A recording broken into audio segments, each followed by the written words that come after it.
Assalamualaikum warahmatullahi wabarakatuh. Saya Betty Pianita, CKP Angkatan 11, Kota Prabu Muli, Provinsi Sumatera Selatan.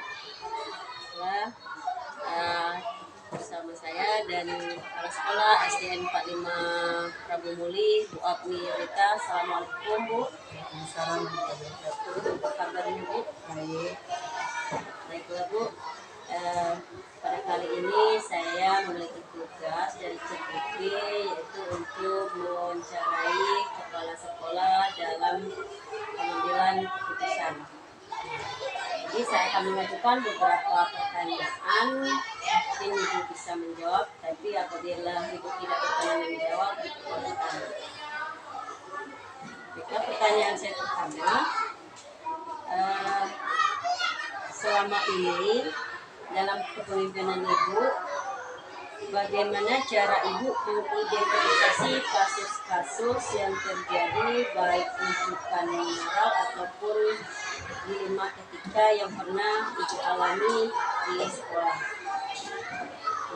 Saya sebagai kepala sekolah SDN 45 atau sebagai atasan, saya seharusnya harus memberikan keputusan sebagai kepala sekolah. Tapi sebelum memberikan keputusan, saya harus mengambil atau mengidentifikasi mana peristiwa yang benar atau yang salah, dan perlu dipertanyakan kepada wali kelas sebagai gurunya atau guru lain, supaya saya tidak salah langkah untuk mengambil atau mengidentifikasi masalah. Oh iya, jadi dengan cara menanyakan dulu, mengkonfirmasi dulu dengan wali kelasnya atau guru pada saat mengajar Ya, ya. benar, ya. Oke. Pertanyaan kedua, bagaimana Ibu menjalankan pengambilan keputusan, terutama yang kasus yang kedua-duanya benar? Maksudnya ketika masalah itu mau diputuskan ke kanan benar, ke kiri juga benar. Kira-kira bagaimana Ibu menjalankan keputusan itu? Untuk menjalankan keputusannya, kita lihat dulu kebenarannya dengan jalan kita tadi melihat atau bertanya dengan guru dan rekan-rekan kerja, atau melihat masalah apa itu yang terjadi itu, supaya kita tidak terbentur untuk mengambil keputusan. Oh iya Bu ya, benar sekali Bu ya.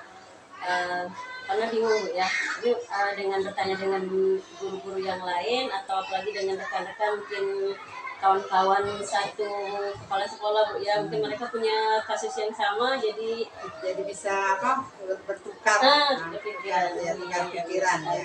Ya. Ya. Ya.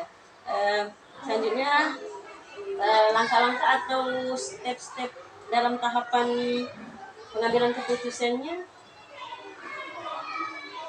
Untuk mengambil keputusan tadi, kita memang harus mempunyai langkah-langkah. Pertama, kita harus mengetahui masalah, apa yang akan terjadi setelah kita memutuskan masalah tersebut. Jadi stepnya kita Ya. Oh iya Bu ya. Mengetahui dulu masalahnya, setelah itu mungkin diskusi Bu ya. Ya, diskusi dengan guru, dengan rekan-rekan sejawat, atau kita lihat dulu kalau pada anak, kita lihat apa benar anak-anak ini kan, supaya kita tidak mengikut saja sebagai kepala sekolah mengekor katanya, tapi kita harus mengambil supaya kedua belah pihak itu tidak merasa dirugikan.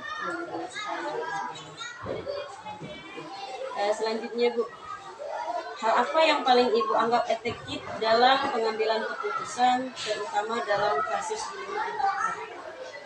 Di sini kita yang paling dianggap efektif apabila kita sudah mengetahui masalahnya, dan juga kita tadi sudah banyak bertanya dengan rekan-rekan guru, mungkin kita melihat suasananya, kita lihat kalau pada siswa kita tidak bisa mengambil keputusan, kita langsung mengambil keputusan itu, kita harus lihat keadaan siswa, keadaan orang tuanya, keadaan lingkungan sekolah mendukung atau tidak apa yang ingin kita putuskan itu kan.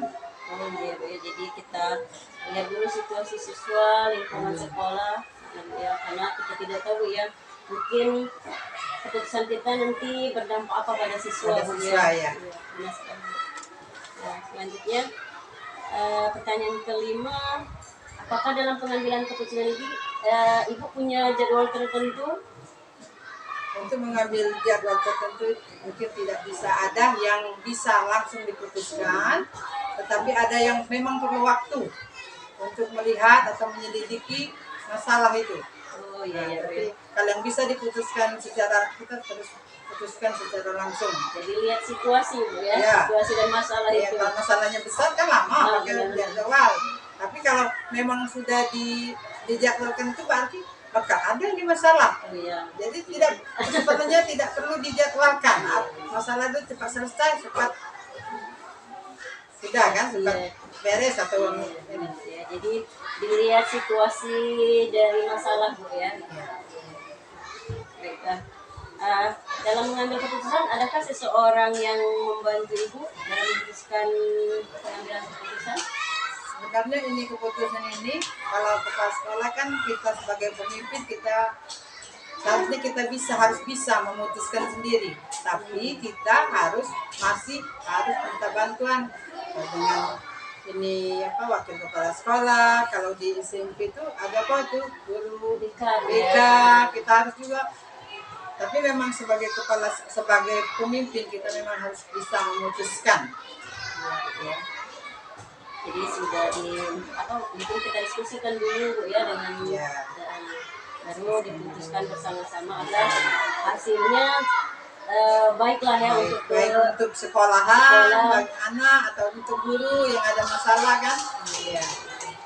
Ya, baiklah. Pertanyaan terakhir, Bu, dari semua yang sudah kita perbincangkan atau disampaikan dalam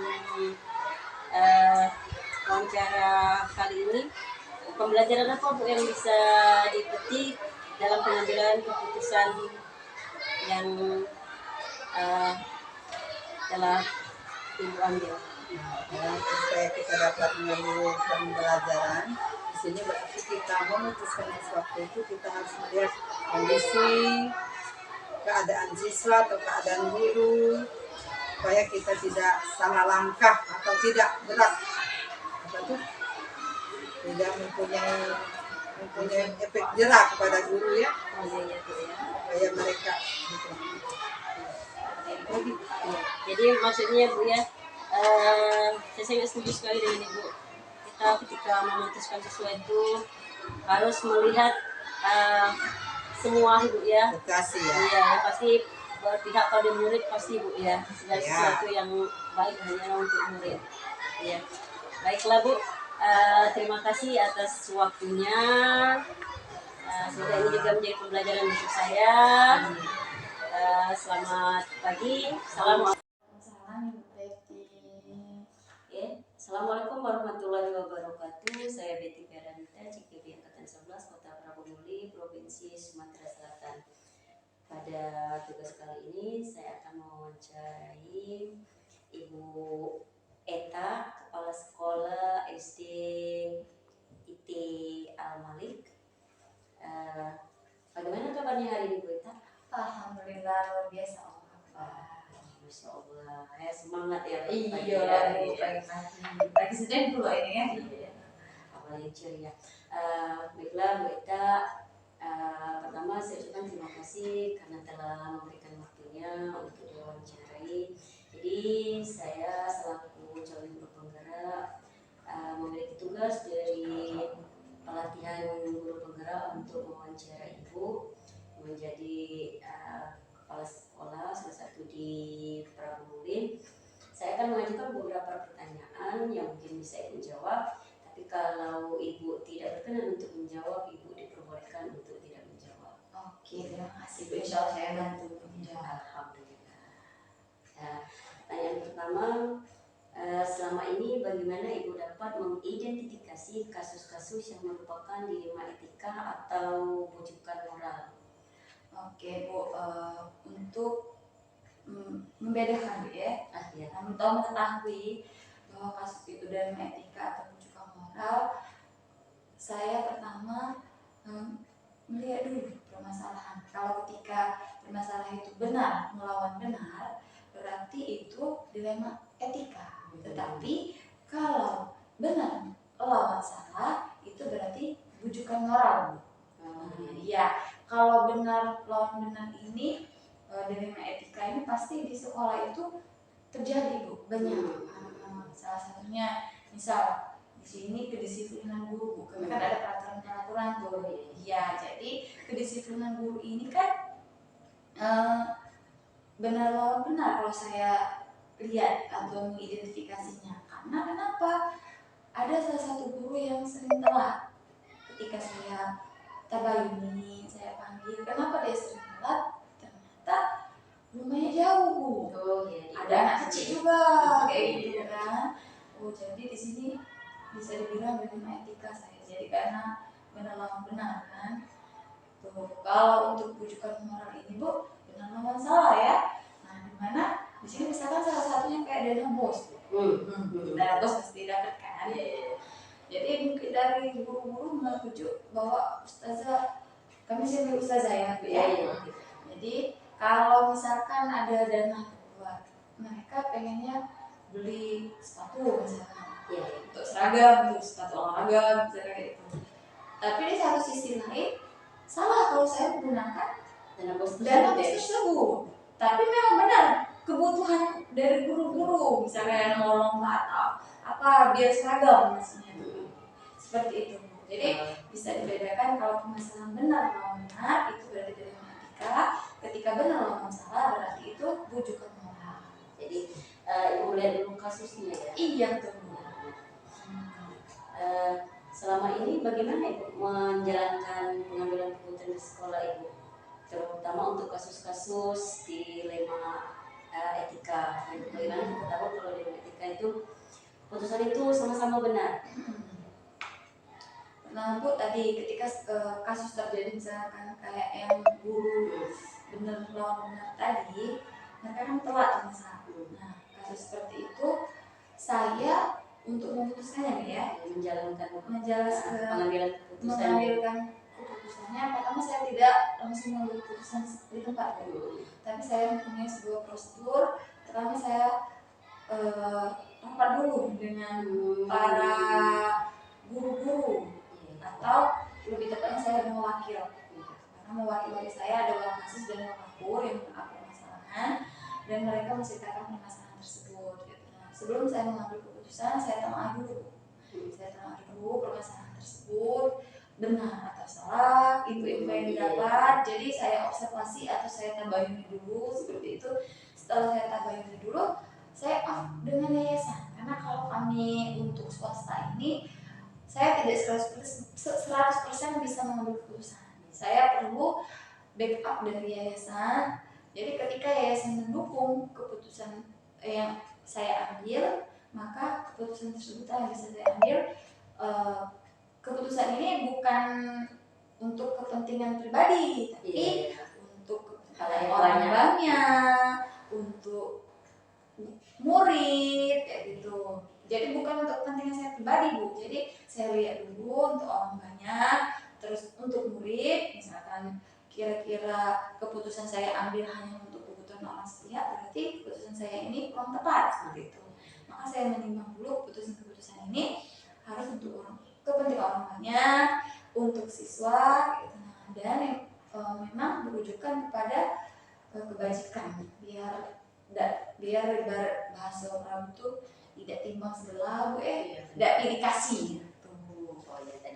Jadi kalau menjalankan pengambilan ini dengan langkah-langkah kita diskusi dulu ya dengan pihak-pihak yang bukan hanya pihak terkait, tapi pihak-pihak berkepentingan yang belum kesiswaan ya. Mungkin juga nanti setelah itu dipanggil yang bersangkutan, nanti kembalikan lagi dengan atasan kita, karena yayasan berarti ada kepala yayasan. Keputusannya bagaimana? Betul. Hal apa saja yang selama ini Ibu anggap efektif dalam pengambilan keputusan pada kasus-kasus dilema etika? Hal yang efektif dalam mengambil keputusan dilema etika, saya mengajukan pengujian dulu. Pengujian benar lawan benar atau salah iya atau benar lawan salah itu kasus tadi. Jadi saya mengajukan itu biar saya mendapatkan hasil yang sesuai. Hal-hal apa saja yang selama ini merupakan tantangan dalam pengambilan keputusan pada kasus-kasus dilema etika yang pernah Ibu alami? Hal-hal yang menjadi tantangan itu yang pasti setiap saya mengambil keputusan itu pasti ada yang setuju, ada yang tak setuju, bahasa kita tuh ya. Oh iya. Ada yang pro, ada yang kontra, seperti itu. Nah, yang kontra ini banyak, Bu. Sering terjadi di sekolah kami. Misalkan keputusan, kami kan di sini tuh ada yang namanya peraturan, baik dari segi pakaian, ini untuk kedisiplinan guru itu banyak bukannya. Bukan untuk anak saja, guru-guru ini kami juga disiplin, Bu, seperti itu. Salah satu dari segi pakaian. Ya. Apakah Ibu memiliki jadwal tertentu dalam penyelesaian kasus dilema etika atau langsung menyelesaikannya? Saya tidak. Kalau ketika saya menemukan permasalahan, biasanya saya tidak langsung menyelesaikannya, Bu. Saya biasanya mentabayuni atau observasi atau mengumpulkan fakta terlebih dahulu. Benar tidak info-info yang saya terima, Bu? Info biasanya memberikan info kepada saya ini Wakakur dan Wakasis. Mereka memberikan info tentang misalnya salah satu guru sering telat. Nah, itu kan ada dipijer misalkan, Bu. Itu fakta, Bu. Kalau ada dipijer udah bisa kan. Nah, jadi setelah saya mengumpulkan fakta, saya berdiskusi dengan mereka. Nah, berdiskusi dengan Wakakur dan Wakasis. Terus saya tidak mengambil keputusan di situ, Bu. Saya ke yayasan. Tetap, Bu, segala sesuatu permasalahan atau baik buruk prestasi, saya selalu, menurut saya yayasan harus tahu, karena ini kan yayasan ya, biar dia tahu perkembangan sekolah ini seperti itu. Nah, jadi setelah saya musyawarah dengan yayasan dan yayasan memberikan keputusan seperti ini dan saya misalnya mengusulkan, nah barulah saya bisa memutuskan. Tapi tidak saya semata-mata harus memutuskan pada saat itu, tapi saya masih berpikir karena benar tidak keputusan yang saya ambil ini. Tapi inilah tugas saya sebagai kepala sekolah. Ya, saya harus mengambil keputusan, tapi tidak untuk kepentingan saya pribadi. Yang pasti kembali lagi baik untuk anak-anak dan kepentingan orang banyak seperti itu. Jadi pertama tabayuni, dicari dulu fakta, tentunya nanti diskusikan lagi ya dengan atasan. Baru kemungkinan kalau ada mungkin pilihan keputusan dari Ibu sebagai kepala sekolah, baru sudah di ACC baru diimplementasikan ya untuk. Baiklah. Adakah seseorang atau faktor-faktor yang selama ini mempermudah atau membantu Ibu dalam pengambilan keputusan, khususnya dalam kasus dilema? Ya, gimana Bu? Jadi faktor-faktor apa atau adakah seseorang yang membantu Ibu selama ini dalam mempermudah pengambilan keputusan?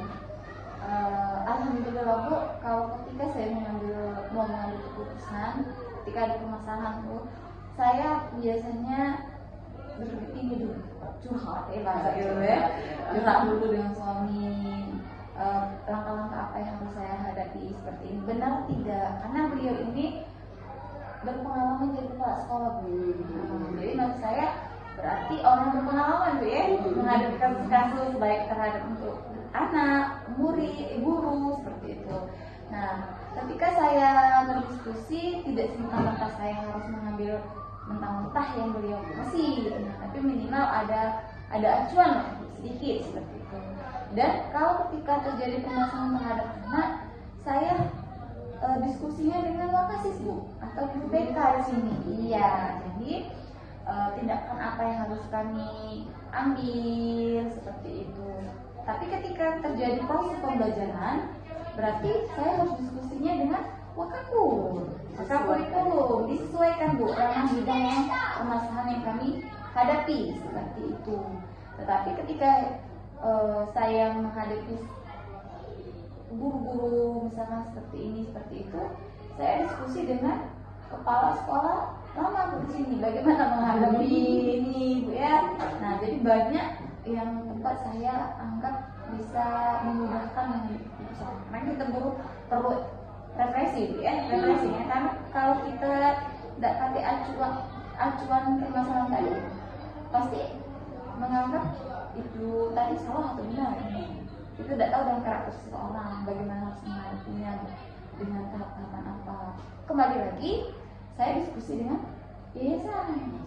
Itu yang mempermudah saya mengambil keputusan itu yang paling mudah itu dari yayasan. Karena kalau dari yayasan baik untuk guru-guru dan anak, mereka mau tidak mau seperti itu karena sudah mutlak dari yayasan. Jadi sesuaikan kalau Dengan siswa permasalahan yang ada ada. masalah itu faktornya dilihat dari tadi lihat Permasalahan ya Bu ya. permasalahan di lingkungan, tentunya kita kembali lagi untuk orang banyak. Iya. Dari semua hal yang telah disampaikan, pembelajaran apa yang Ibu dapatkan atau titik dari pengalaman Ibu pengambilan keputusan? Yang bisa dipetik Ibu, keputusan yang saya ambil, saya sebagai manusia pasti memiliki kekurangan dan kelebihan. Apalagi keputusan yang saya ambil itu kan. Tapi setiap keputusan yang saya ambil itu saya berdasarkan kebajikan Bu, untuk kebaikan semuanya. Bukan untuk saya pribadi, karena sisi saya pemimpin, berarti saya harus mengambil keputusan yang tepat. Seperti itu, walaupun saya diskusi dengan yayasan dan sebagainya, menurut saya kurang tepat dan sebagainya, saya perlu memikirkan terlebih dahulu lagi. Seperti itu, jangan sampai saya salah mengambil keputusan. Jadi intinya yang saya ambil adalah setiap manusia tidak ada yang sempurna, tapi memiliki kekurangan dan kelebihan masing-masing. Nah, jadi setelah ini berarti yang bisa saya petik, saya refleksi diri saya. Seperti itu, refleksi dengan keputusan-keputusan yang saya ambil seperti itu. Baiklah, terima kasih ya Bu ya, apa yang Ibu paparkan sangat jadi pembelajaran untuk saya ke depannya. Saya ucapkan terima kasih. Sama-sama Bu. Ya,